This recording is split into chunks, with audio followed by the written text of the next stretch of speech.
Bom dia! Carolina Oliveira por aqui. Está começando mais um Jogo Rápido diretamente da TVO.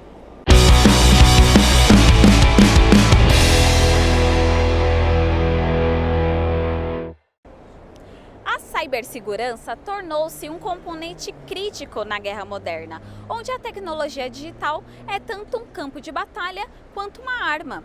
A guerra cibernética refere-se ao uso da tecnologia digital para atacar as mais diferentes infraestruturas de um país, comprometendo informações confidenciais e interrompendo serviços que são essenciais. Hoje, presenciamos tensão entre países pelas mais diferentes razões que podem culminar em guerras efetivas. A exemplo de Israel contra a Palestina, Estados Unidos contra a China, Rússia contra a Ucrânia, entre outros. Então queremos ouvir a opinião das pessoas. Será que elas estão antenadas sobre o uso da cibersegurança como instrumento de guerra? É isso que iremos conferir. Bora lá? Bom pessoal, estou aqui com o Ahmed. Ahmed, você tem acompanhado as notícias sobre a tensão entre alguns países que pode culminar em guerra em diversas partes do planeta? Sim, eu tenho acompanhado não só os que podem culminar, como as guerras que já estão acontecendo, né? Exatamente. E você consegue me dizer quais são os principais instrumentos de guerra nos dias de hoje? Enfim, além do material bélico mesmo, enfim, os recursos bélicos, a propaganda é um dos principais instrumentos de guerra hoje em dia. Rede social, desinformação que justifique guerra. Então, mídia e rede social hoje em dia são importantes instrumentos de guerra também. Sim, exatamente. Você acredita que o cyberataque ele é um instrumento importante e comum diante desse cenário? Sem dúvida. O cyberataque vai implicar desde mexer com sistemas de comunicação de guerra, desde informação, alguns recursos que usam de tecnologia que podem ser bloqueados por cyberataque. Então, sem dúvida que é um instrumento muito importante numa guerra também. E você consegue listar para mim as consequências de um cyberataque? Bom, cyberataque pode desde bloqueio de recursos e bens através de bloqueio de acesso bancário ou recursos, pode bloquear o uso de arsenais, a aviação interfere com controle de voos, enfim, com a própria parte operacional da guerra. Então, além da questão de recursos, né, que você consegue bloquear, pode interferir com a parte operacional da guerra, interferindo com movimentação bélica, voos e tudo mais. Exatamente. E como você acha que a gente pode nos blindar diante dessas ameaças?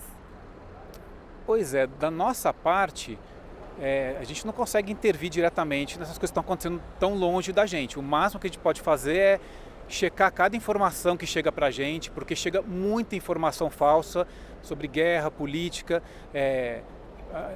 Essas guerras são muito justificadas por falsa informação, né?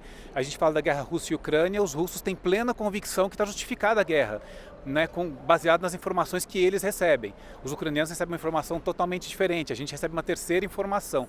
Então o mínimo que a gente pode fazer é não difundir informação falsa, já é um bom começo, é algo que a gente pode fazer.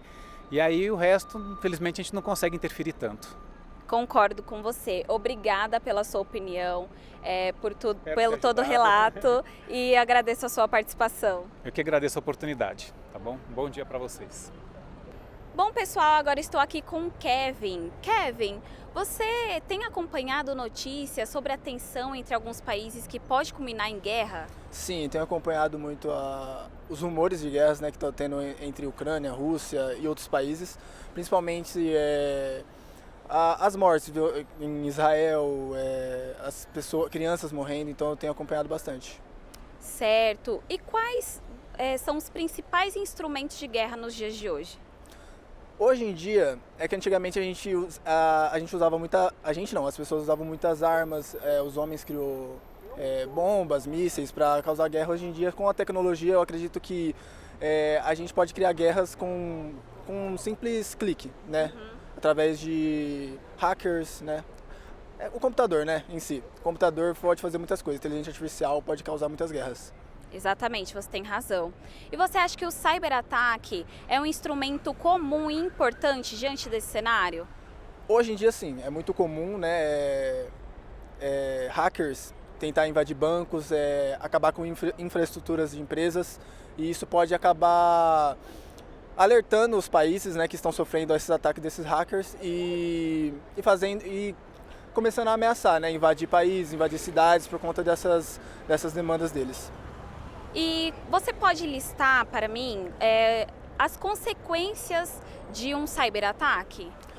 Muitas, são muitas. Não vou saber assim muitas de cor, mas, por exemplo, que nem eu comentei, infraestruturas pode acabar com bancos, pode roubar dinheiro. Eu estudo ciências da computação, então meu professor ele fala muito sobre ataques de hackers, como se prevenir, como criar uma boa infraestrutura para se prevenir de hackers. Ele fala que é muito comum hackers invadir empresas como bancos para roubar informações, né? Às vezes empresas rivais contratam hackers para poder invadir e buscar informações para poder copiar ou atacar. Então, tipo, essa é só uma das consequências, uma das piores consequências.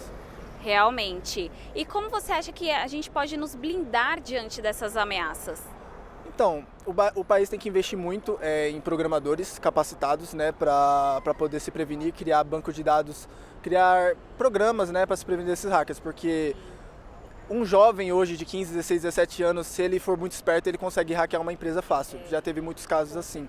Então, o país tem que investir muito em programadores, tem que investir muito nesse quesito, porque, que nem a gente estava comentando, uma guerra não precisa só de armas, e sim de computadores. Sim. Então, assim, eu separei um texto. Hoje em dia a gente vê muitos rumores de guerras, muitas coisas acontecendo, não só em armas, como computadores, que é uma coisa que vocês levantaram muito importante. Mas isso já foi avisado. E uma coisa que a gente pode se blindar é ouvir que Jesus falou, que vocês ouviram falar de guerras e de rumores de guerras, mas não tenham medo. É necessário que essas coisas aconteçam. Então, assim, o país tem que se prevenir, né, contratando programadores para se livrar dessas ameaças e confiar em Deus. Acho que a nossa maior blindagem é Jesus Cristo. Com certeza, concordo plenamente com o que você disse. Obrigada pela sua opinião e pela sua participação. Muito obrigado, gente. Boa tarde. Fique com Deus.